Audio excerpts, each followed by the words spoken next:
gotten a hold of my fear of flying enough that I can look out the window without reliving the nightmare of being sucked out of the plane through a tiny crack in the window that suddenly fractures to open it into the abyss.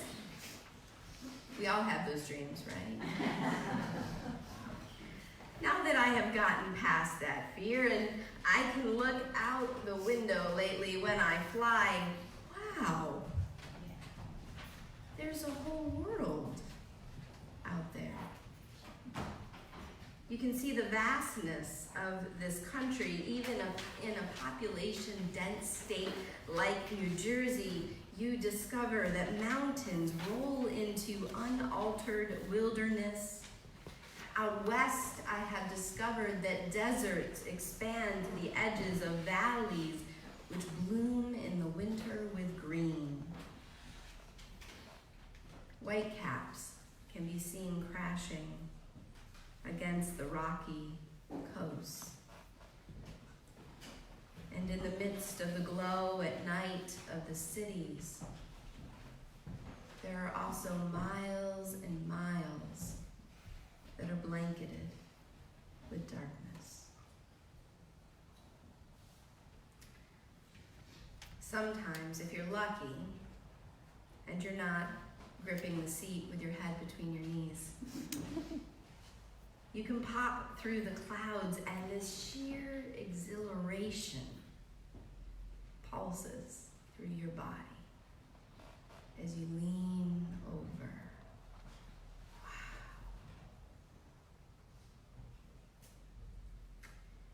Easily, when I am crammed into my days, I forget in the midst of scheduling, responding to emails, and trying to get all of the pieces to fit in a 24-hour configuration. I forget that our natural state is abundance. Several years ago, my mother bought me a pressure cooker for my birthday. It was one of those electric digital ones where you simply press a few buttons and beans or rice or a whole chicken, and suddenly an hour and 15 minutes later you have a 3-course meal and a pie. Maybe I overestimated its power.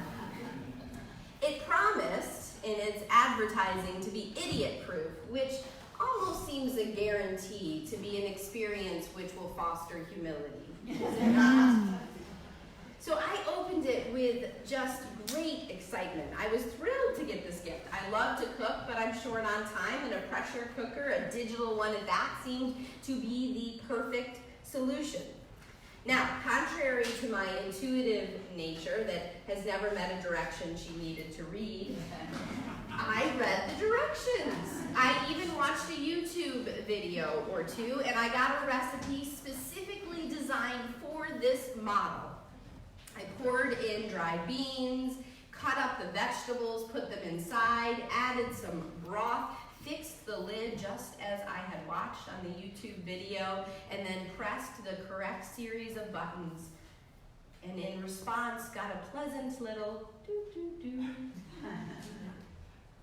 All seemed well. I grabbed a book and decided to stay in the kitchen just in case it blew up.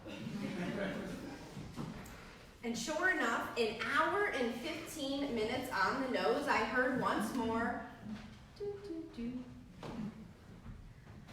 I carefully went through the series of 3 steps as offered in the YouTube video to open the pot. I could smell the aroma of the beans having cooked and onions and garlic. It smelled delicious. But then as I opened the top, this aromatic, lovely smell suddenly turned bitter. I grabbed my spatula, made just for the pressure cooker, and the non-stick surface so it wouldn't be scratched. And as I dug deep, I discovered, indeed, my beans were stuck, very stuck. Scorched earth, in fact, stuck to the bottom of the non-stick pressure cooker. everything was ruined, burnt. But despite offering some blessings over the crock pot, I am a determined soul. So I watched more YouTube videos, went on to chat with discussions, phoned a friend, and I went through the entire process 3 more times, and each time burnt beans.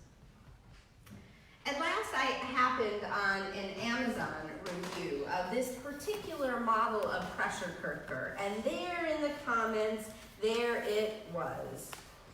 Have you checked the gauge that releases the steam? It may be broken.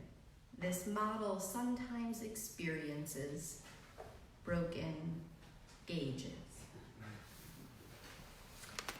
We are in a pressure cooker in this country right now. Anxiety is rising at all corners as the temperature and the pressure increase day after day. You can't avoid impeachment news and the weekly hypothesis of how everything is going to burn down and how you can do nothing to stop it. Sometimes high temps and high pressure signal transformation, a way in which something previously impossible is coming into being, a way in which, to quote Gramsci, the old ways are dissolving and the new are trying to be born. Consider the Big Bang, the evolution of the dinosaur into a bird, the breakthrough of Homo sapiens, our movement from hunter-gatherer to agrarian societies, and on, the Enlightenment. Incredible pressure can be generative. Certainly there is the potential, but not if our gauge is broken. Thursday, I went to Maine to participate in the MORE, Mobilize, Organize, Register, Educate tour of the Poor People's Campaign. While there, we met with several folks who are in a homeless community. They're facing a major change as the city of Portland has decided to move the homeless shelter there that serves 1,000 meals a day from the center of the city out to the outskirts of the city in the suburbs. The building is being sold to a developer who is part of an intentional process of gentrification in the city. Transportation is promised for the first year of this transition from the city to the shelter, from the shelter to the city, but after that, the city has no plans and no funding for the transportation. One woman explained to us how she had had her belongings with some friends outside the shelter because unattended belongings are thrown away per policy. However, even though she had asked friends to watch them, her friends were asked, "Are these your things?" And when they said no, the shelter threw everything that the woman owned away. Included in those belongings were her father's ashes. In the United States today, for every person who is homeless without shelter each night, there are 6 units of housing that are going empty. I'll say that again. For every person who is on the streets in the United States of America this evening, there will be 6 units of housing that are sitting empty. Perfectly good homes are going empty. And yet, whenever one inquires about the homeless numbers in the United States, despite the supposedly growing economy, we often hear that there are just always going to be some homeless people. Some even will quote the Bible, "The poor will always be with you." As the weather turns colder, local faith communities have been working with the Summit City to make plans to support the homeless folks here after the decision was made 2 years ago to lock the train station at night. There are currently no shelters in Summit. Young Mo Sung, the liberation theologian, teaches that systems or people that demand a necessary sacrifice, no matter how small of a life, in order for the system to function, are signaling that something is unjust and wrong. Our ethical radar should be signaled by talk of acceptable sacrifices, of things that just are, or ways that cannot be changed, of some people that just have to suffer. But often our radar is not signaled, and is in fact particularly silent.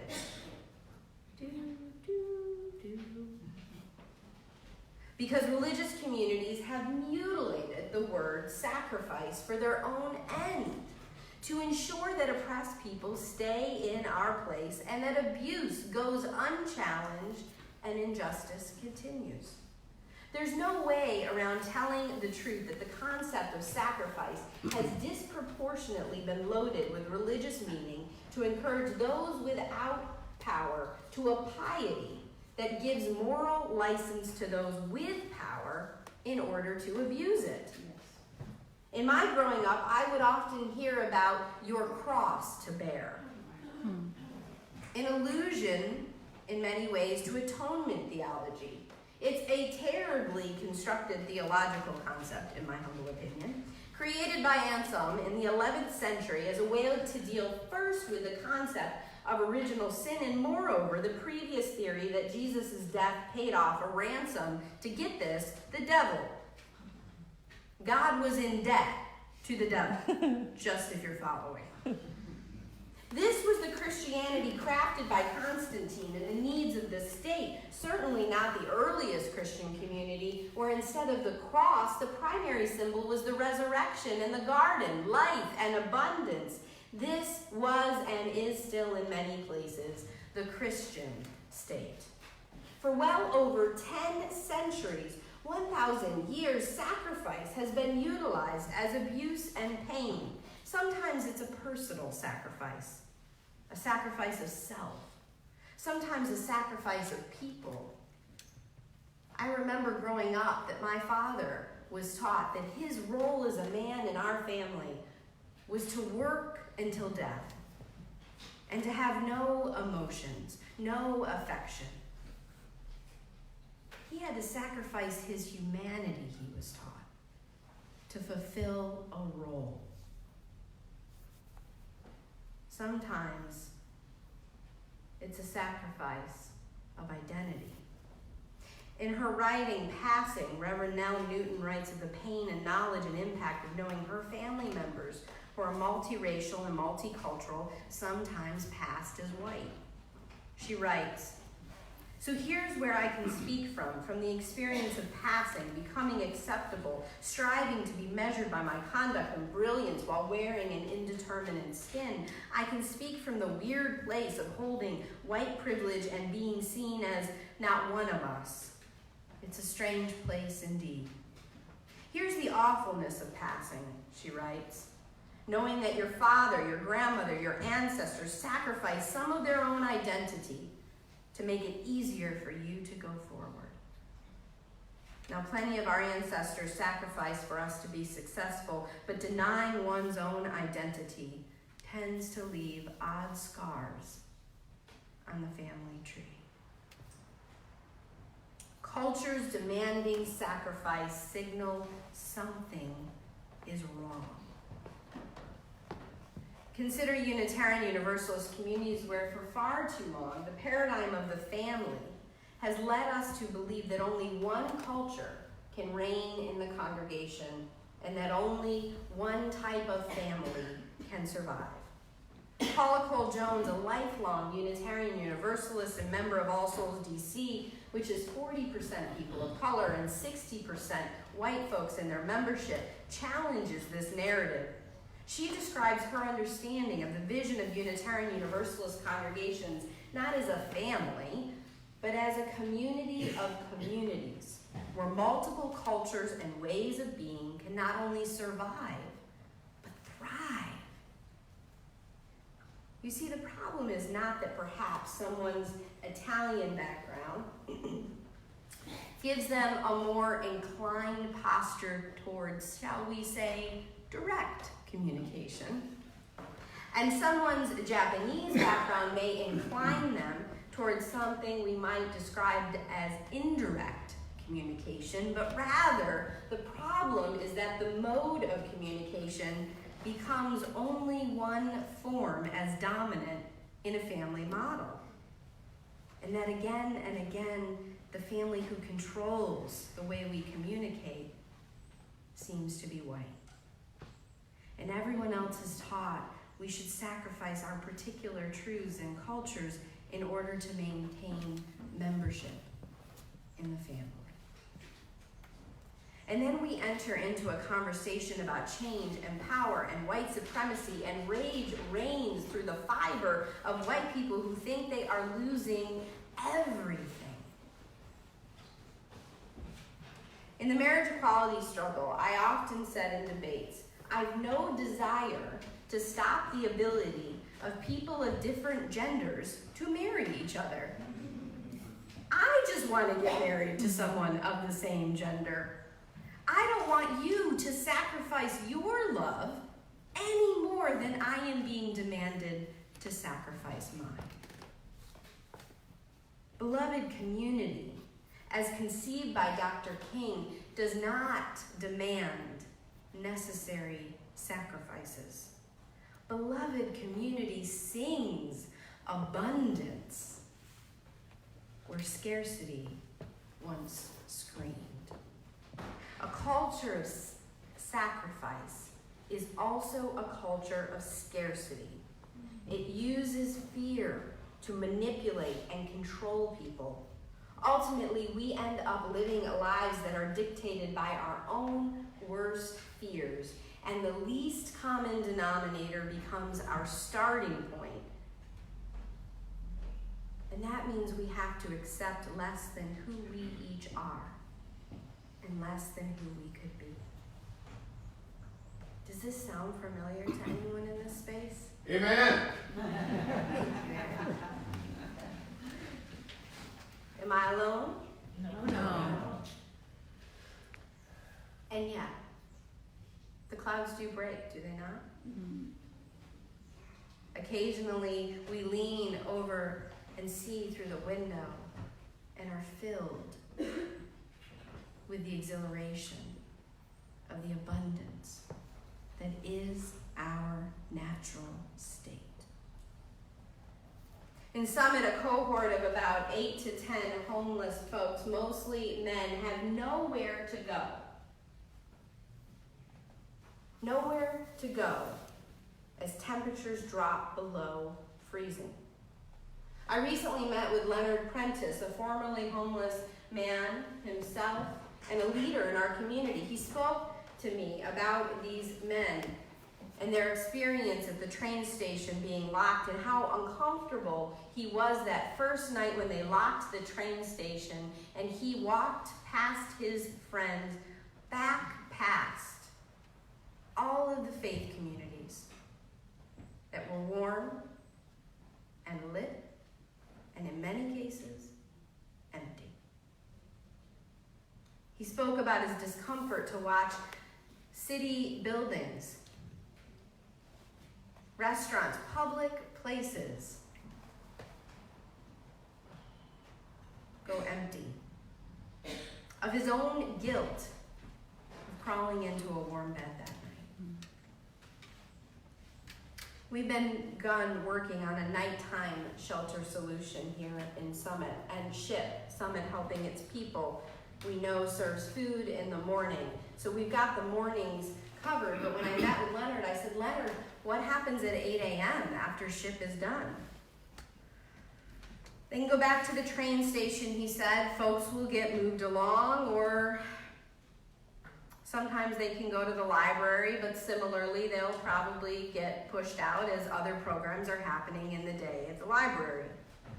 I considered how busy we are often at night in our work as a sanctuary congregation, but then I considered all of our empty days. A large machine downstairs going unused Monday through Saturday that makes coffee and hot water. Leonard and I chatted in the sunroom just outside these doors, and as he left, he said, "You know, this place is so welcoming. Thanks so much for letting me meet with you here." Leonard left, I think, feeling pretty good. I left feeling pretty disturbed. For every homeless person in the United States tonight, there will be 6 housing units sitting empty in our country. I can't stop thinking about it. I can't stop thinking about it, Beacon, and I can't stop wondering, what if we opened our doors in the daytime this winter? Could we be a community of communities? We're in a pressure cooker right now. It's not easy to be confronted with cultures or ways of life that make us uncomfortable and disrupted, but what if the gauge wasn't broken? What if we had a scale of abundance? What if we replaced scarcity with abundance? And what if the pressure and the temperature was a way, instead of burning up, that we could make something in a short amount of time that we never imagined as a species we could do together? And what if the coldest months were coming, and what if we just opened our doors? And what if we didn't do it alone? What if we joined with other faith communities and organizations and resisted that line that some people are just unfortunate casualties for the cost of our culture and our lives? What if instead we opened the space and resources that we have? I believe we can survive what we are in, but only together. I believe, in fact, we can thrive, but only in our diversity. I recently was reminded, thanks to Facebook, about the time when marriage equality came to North Carolina.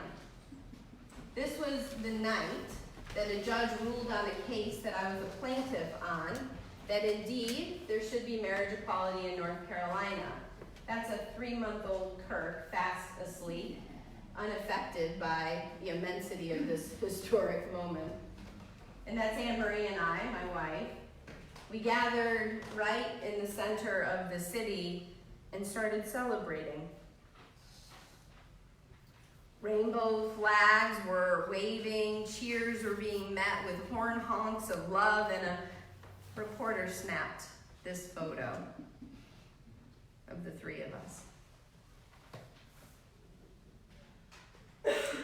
5 years ago, I was probably a little bit more naive than I am now. And I'd like to think that the pressure was lower and the temperatures were lower, but I think that's just how I remember it. Love doesn't always win, but sometimes it does. And in the end, universalism teaches me that in the end, love will reign. That's our gauge. Remember, beloved, when the nights came and we won, when the days broke forth with joy. Remember who was there, their faces and their voices. Remember who was not there. Remember those who've gone before as stardust arcs to bones. Hold their beauty, their boldness, and their brilliance to your stardust and bones. Remember that which you were not even yet alive for. Remember as the breath of the ancestors swirls in your lungs and dances in your veins. Remember, we can. We will. We are. remember. Remember our gauge. Lean over the window, seek abundance, open the doors, remember. It's not the waking, it's the rising. We can. We will. We